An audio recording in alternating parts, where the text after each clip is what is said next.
When I look back at tracks that I competed at, each track and I have a relationship, right? Some places like Martinsville and Dover, just wins and success and things like that. The flip would be Michigan. It's a track that we've had a lot of speed at, been very competitive at. We have the pressure of Chevrolet being there and the manufacturers and the battle that's within all of that.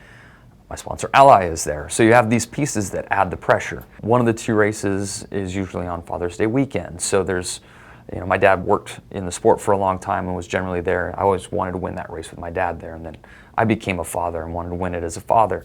So there's outside pressure that's not normal. And it's a track that we've been very competitive at, but I could never pull it off. Like we had that race won so many times and had tire issues. Countless times where I literally ran out of gas within a lap or a couple laps of the finish. I can remember one where we were on this fuel mileage duel, and Greg Bifflin and I are, and Mark Martin's in the distance back there, just being smart.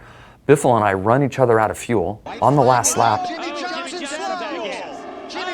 is out of fuel. Biffle leads. Here comes Mark. Oh, no! Half a lap. And Mark comes cruising by and wins the race. Mark Martin takes the checkered flag at Michigan. Like I had so many that got away at Michigan. That's kind of the way I look back on the track. A Michigan win finally happened. The six-time champion going to get his first Michigan trophy this afternoon. Thankfully, it did happen on Father's Day weekend, and being a new father brought the meaning to that win that I always wanted to have and wanted to experience.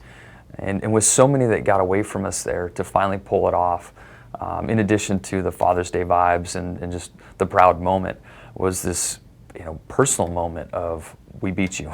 Like you beat us for all these years, and we got you. So many different strategies today. They make the right calls over here.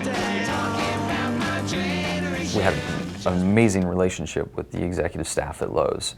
They're based in North Carolina, so is our race shop. We would end up at their corporate campus often. And we had a trip planned to go to the campus and see everyone right after a Michigan race. It must have been the fall Michigan race, because the spring Michigan race, we ran out of gas. The fall Michigan race, we ran out of gas again. And then the CEO at the time, Bob Tillman, thought that it would be great to have a small little gas jug sitting on his desk to give to Chad Knaus to say, hey man, if you can't get this fuel thing right and can't get enough fuel in the car, I'll help you out. And for those that know Bob, he did not hold back any punches, and he called Knaus out, and to see Chad's response and him flame up at the time, it was so good. Just because we get around.